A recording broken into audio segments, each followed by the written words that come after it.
Bollywood silver screen presenting battleship. कहानी की शुरुआत में एक वैज्ञानिक बताता है कि जिस तरह से हमारा सोलर सिस्टम है उसी तरह से ब्रह्मांड में एक और सोलर सिस्टम पाया गया है जिसमें धरती की तरह एक ग्रह है और उस ग्रह में जीवन होने की पूरी आशंका है। इस ग्रह को नाम दिया जाता है प्लेनेट जी। वैज्ञानिकों का मानना है कि जिस तरह से धरती पर बुद्धिजीव हैं उसी तरह से उस ग्रह पर भी होंगे। इसीलिए उस ग्रह से संपर्क करने के लिए नासा 1 साल बाद एक ट्रांसमिशन बनाता है ताकि वो उस ग्रह के बुद्धिजीवों से संपर्क कर सके, और ऐसा होता भी है। जल्द ही अंतरिक्ष कम्युनिकेशन विभाग को 5 स्पेसशिप धरती की ओर बड़ी तेजी से बढ़ते हुए नजर आते हैं, पर उन 5 में से एक सैटेलाइट से टकराता है और हांगकांग में क्रैश हो जाता है। ये 5 एलियन शिप्स में से वो एलियन शिप होता है जिससे एलियंस अपने ग्रह में संपर्क कर सकते हैं। अब बाकी के जो 4 एलियन शिप होते हैं वो हवाई के समंदर में उतर जाते हैं, जिससे नासा, एयरफोर्स और सभी सुरक्षा विभाग पूरी तरह से परेशान हो जाते हैं। वो अपने नेवी शिप्स को उस तरफ भेजते हैं जहां पर 4 एलियन शिप्स उतरे हैं, पर नेवी पूरी तरह से हैरान और परेशान होती है क्योंकि ये उन एलियन शिप्स को अपनी आंखों से तो देख सकते हैं पर रडार में वो शिप्स कहीं भी नहीं दिख रहे होते। अब यहाँ पर एक लेफ्टिनेंट कमांडर को दिखाया जाता है जिसका नाम एलेक्स होता है। एलेक्स एलियन शिप के पास जाता है। जैसे वो एलियन शिप को हाथ लगाता है उसे एक जोरदार झटका लगता है जिससे वो दूर जाकर गिरता है, पर एलेक्स सुरक्षित होता है। और इसके बाद एलियन शिप से एक रोशनी निकलती है, आसमान में एक ब्लास्ट होता है और एलियन शिप के चारों तरफ एक बहुत बड़े एरिया में एक सुरक्षा कवच बन जाता है। इस कवच के अंदर नेवी के बहुत सारे शिप्स भी हैं, कुछ शिप्स बाहर भी होते हैं। और इसके बाद एयरफोर्स यहाँ पर आती है जो इस कवच पर फायरिंग करती है, पर इस पर मिसाइल का, बॉम्ब का कोई असर नहीं होता। और जब एक प्लेन इसे भेद कर अंदर जाने की कोशिश करता है तो वो पूरी तरह से ब्लास्ट हो जाता है, यानी कि इस कवच के अंदर ना कोई जा सकता है और ना ही कोई बाहर आ सकता है। साथ ही साथ एलियंस ने जो सुरक्षा कवच बनाया होता है वो उसके अंदर का सारा कम्युनिकेशन सिस्टम पूरी तरह से जैम कर देते हैं, यानी कि जो भी उसके अंदर है वो ना बाहर ना आपस में किसी तरह की कोई भी बात कर सकते हैं। और अगले पल पानी के अंदर से 3 और एलियन शिप्स निकलते हैं जिन्हें देखकर साफ साफ पता चलता है कि ये वॉर मशीन्स हैं, यानी कि ये इंसानों को और उनके जितने भी वेपन्स हैं उन्हें खत्म करने के लिए, नष्ट करने के लिए पानी से बाहर निकले। यहाँ पर एलेक्स का भाई भी एक शिप में होता है और वो इन्हें खतरे का सायरन देता है, और जैसी एलियन शिप्स को खतरे का सायरन मिलता है वो इनकी तरफ इलेक्ट्रोमैग्नेटिक वेव और बहुत तेज साउंड छोड़ते हैं जिसे सुनने में सबको बहुत तकलीफ होती है। इसके बाद ये एलियन शिप के ऊपर हमला भी करते हैं पर इनका निशाना चूक जाता है और अब एलियन वॉर मशीन इनके ऊपर हमला कर देती है। वो इनके 2 शिप्स को डिस्ट्रॉय कर देती है। एलेक्स भी बोट से अपने शिप पर पहुंच जाता है और वो पूछता है कि इस शिप का इंचार्ज कौन है। एलेक्स को बताया जाता है कि सारे के सारे लोग मारे गए और अब आप ही सीनियर हो, आप ही को फैसले लेने हैं। एलेक्स ये फैसला लेता है कि वो एलियन शिप के ऊपर हमला करेंगे। वो जानते हैं कि वो उससे जीत नहीं सकते, फिर भी एलेक्स अपने सीनियर्स का और अपने भाई की मौत का बदला लेना चाहता है जिन सबको एलियंस ने मार दिया। एलेक्स अपना शिप लेकर एलियंस के शिप की तरफ बढ़ता है। यहाँ पर एक और शिप बचा होता है और जब वो शिप देखता है कि एलेक्स एलियन के शिप्स की तरफ बढ़ रहा है तो वो एलियंस के शिप्स के ऊपर हमला करते हैं। एलियंस समझ जाते हैं कि ये हमारे लिए खतरा है। एलियंस अपने आधुनिक हथियारों से उस शिप को पूरी तरह से ब्लास्ट कर देते हैं और इसके बाद वो एलेक्स के शिप पर भी निशाना लगाते हैं। एलेक्स के जूनियर्स कहते हैं कि हमारे साथी पानी में डूब रहे हैं, हमें उन्हें बचाने जाना होगा। एलेक्स को उनकी बात माननी पड़ती है। वो अपने शिप को मोड़ लेते हैं और जब एलियंस देखते हैं कि एलेक्स का शिप मुड़ चुका है तो वो समझ जाते हैं कि ये हमारे लिए खतरा नहीं है, इसीलिए एलियंस उनके ऊपर हमला नहीं करते। पर अगले पल एलियन शिप से 3 बड़े बड़े आधुनिक हथियार निकलते हैं। वो हवा में ऊपर उठ जाते हैं जहां से वो एयरफोर्स के हवाई अड्डे को स्कैन कर लेते हैं और वहां पहुंचकर एयरफोर्स के हवाई अड्डे को पूरी तरह से निस्तो नाबूद कर देते हैं। इसके बाद इन्हीं में से एक मशीन बेसबॉल ग्राउंड में भी पहुंच जाती है जहां पर मशीन के सामने एक बच्चा आता है। मशीन एक बार फिर से बच्चे को स्कैन करती है और स्कैन करने से मशीन को समझ में आ जाता है कि ये बच्चा उनके लिए खतरा नहीं है, इसीलिए वो बच्चे को नहीं मारते, यानी कि एलियंस उन्हीं पर हमला करते हैं जो उनके लिए खतरा है। वहीं एलेक्स और उसके साथी अभी भी उस शिप में होते हैं जो उस सुरक्षा घेरे के अंदर है जो एलियंस ने अपने लिए बनाया है। यहाँ पर एलेक्स के साथियों को एक एलियन मिलता है जो बेहोश होता है, जख्मी होता है। ये एलियन उस स्पेसशिप से गिरा होता है जो सैटेलाइट से टकराकर क्रैश हो गया था। एलेक्स इसका मुखौटा हटाता है और वो देखता है कि ये एलियन हूबहू इंसानों की तरह है। दरअसल इन एलियंस ने एक सूट पहना होता है जो आयरन मैन के सूट की तरह होता है। एलेक्स एलियन की आंख खोलता है और तभी वो होश में आ जाता है। वो एलेक्स का चेहरा अपने हाथ से पकड़कर अपनी फिंगर उसके फोरहेड पर टच करता है। दरअसल वो टेलीपैथिकली उससे कनेक्ट हो जाता है और वो एलेक्स को दिखाता है कि किस तरह से उन्होंने पहले भी दुनिया खत्म की है। और तभी यहाँ पर एलियंस के साथ ही आ जाते हैं जो यहाँ पर सभी इंसानों को स्कैन करते हैं। पर स्कैन करने के बाद उन्हें विश्वास हो जाता है कि ये उनके लिए खतरा नहीं है, क्योंकि इनके पास कोई भी हथियार नहीं होते।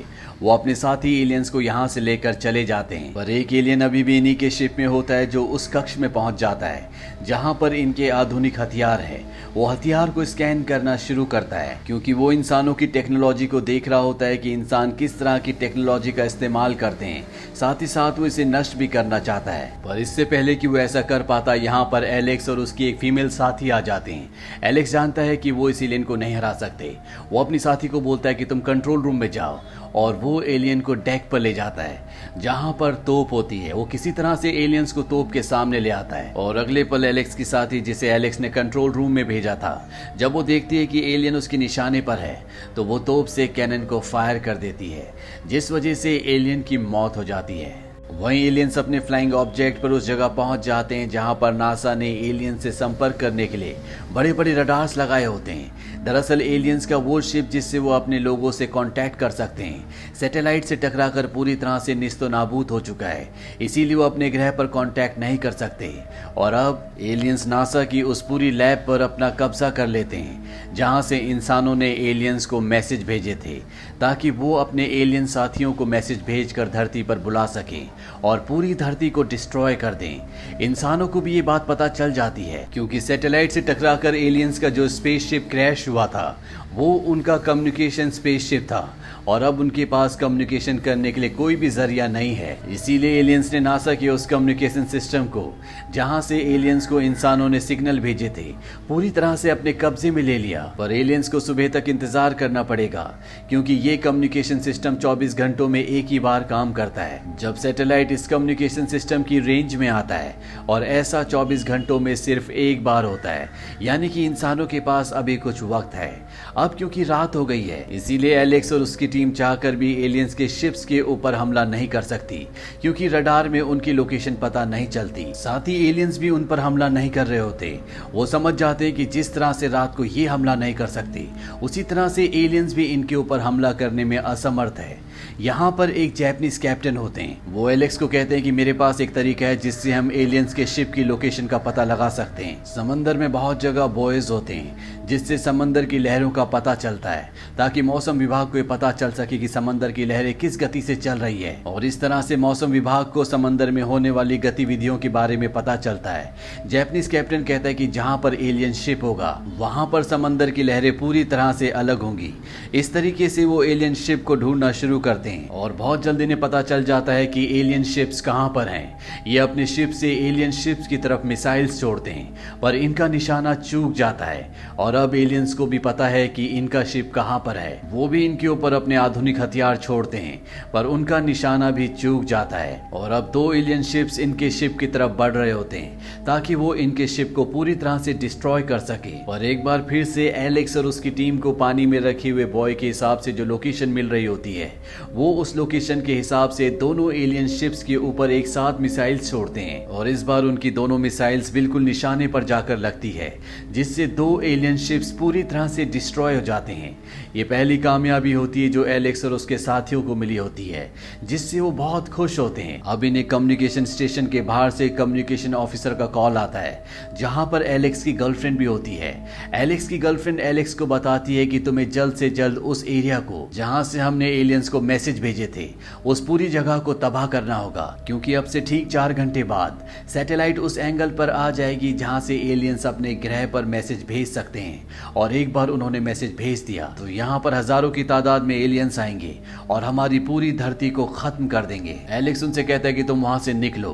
हालांकि एलेक्स का जो शिप है वो उस सुरक्षा दीवार के अंदर होता है, जिस सुरक्षा दीवार के अंदर कोई नहीं आ सकता, ना ही बाहर किसी से संपर्क किया जा सकता है। पर एलेक्स की गर्लफ्रेंड के साथ जो कम्युनिकेशन ऑफिसर होता है उसने खास टेक्निक का इस्तेमाल किया होता है जिससे वो एलेक्स से बात कर पाता है। अब इनका संपर्क टूट जाता है और तभी एलेक्स और उसके साथी देखते हैं कि सुरक्षा दीवार के अंदर जो तीसरा एलियन वॉरशिप है वो बड़ी तेजी से इनकी तरफ बढ़ रहा है। एलेक्स यहाँ पर एक प्लान बनाता है। पास ही में एक आइलैंड होता है। वो कहता है कि सूरज निकलने में 2 घंटे बाकी हैं, हमें जल्द से जल्द उस आइलैंड की पहाड़ी के पास पहुंचना होगा ताकि सुबह होते ही जब एलियन शिप हमारे सामने होगा और सूर्य उदय होगा तो उनकी आंखों में सूरज की रोशनी पड़ेगी जिस वजह से वो कुछ देर तक हमें देख नहीं पाएंगे और इस मौके का फायदा उठाकर हम उनके तीसरे शिप को भी डिस्ट्रॉय कर सकते हैं। एलेक्स अपनी टीम के साथ अपने शिप के साथ उस आइलैंड तक पहुंच जाता है।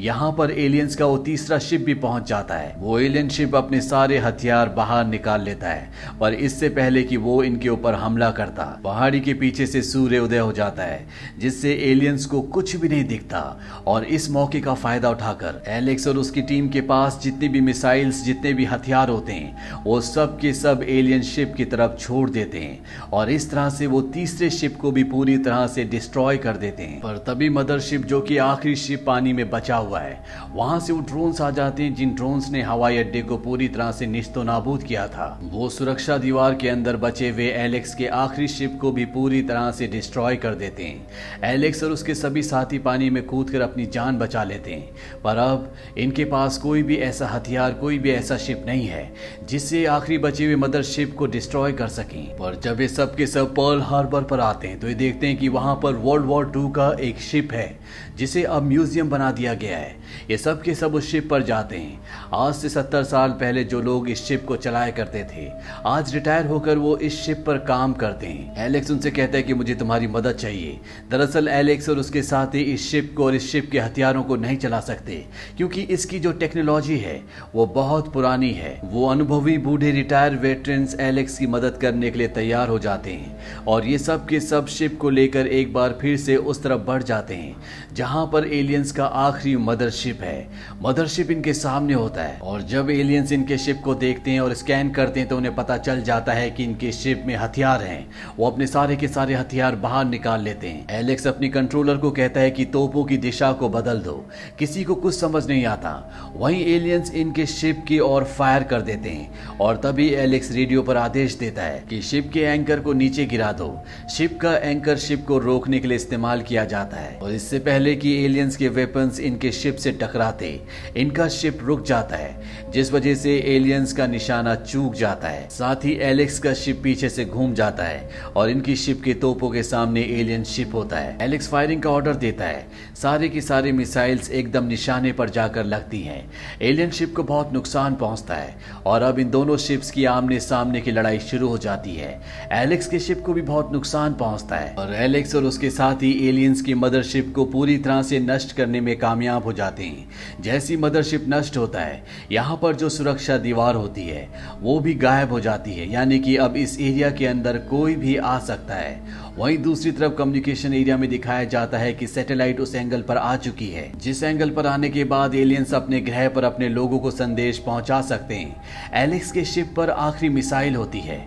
वो मिसाइल को उस तरफ छोड़ देता है और उस पूरे कम्युनिकेशन एरिया को एलियंस के साथ पूरी तरह से डिस्ट्रॉय कर देता है। वहीं मदरशिप डूबने से पहले 3 ड्रोन्स छोड़ देता है जो एलेक्स और उसके शिप की तरफ बढ़ते हैं। इन्हें लगता है कि अब इन्हें कोई नहीं बचा सकता पर तभी यहाँ पर एयरफोर्स आ जाती है जो तीनों ड्रोन्स को शिप के ऊपर गिरने से पहले नष्ट कर देती है और इस तरह से इंसानों की जीत और एलियंस की हार होती है। एलेक्स, उसके भाई और उसके साथियों ने जो योगदान दिया होता है इसके लिए इन सब को पुरस्कार दिया जाता है। एलेक्स को जो पुरस्कार दे रहे होते हैं ये एडमिरल है। ये एलेक्स की गर्लफ्रेंड के पिता हैं जो एलेक्स को बिल्कुल पसंद नहीं करते थे पर अब एलेक्स की बहादुरी के बाद ये उसे पसंद करते हैं, इसीलिए वो एलेक्स को लंच पर इनवाइट करते हैं। ये फिल्म यहाँ पर खत्म हो जाती है। पोस्ट क्रेडिट सीन में हमें दिखाया जाता है कि 3 स्कूल के बच्चों को एक पॉड मिलता है और ये पॉड उसी एलियन शिप का हिस्सा होता है जो सबसे पहले क्रैश हो गया था। यहाँ पर एक वर्कर आता है, वो इस पॉड को खोलता है जिसके अंदर से एलियन का हाथ निकलता है। ये सब के सब यहाँ से भाग जाते हैं, यानी कि अब अभी भी एक एलियन है जो धरती पर बचा हुआ है। तो ये थी पूरी कहानी फिल्म बैटलशिप की। ये फिल्म सन 2016 में रिलीज हुई थी। IMDb पर इसकी रेटिंग है 5.8। इस फिल्म का बजट था $250 मिलियन और बॉक्स ऑफिस पर इसने कमाई की थी $303 मिलियन की। इसका सेकंड पार्ट नहीं बना। उम्मीद करते हैं कि ये कहानी आपको पसंद आई होगी।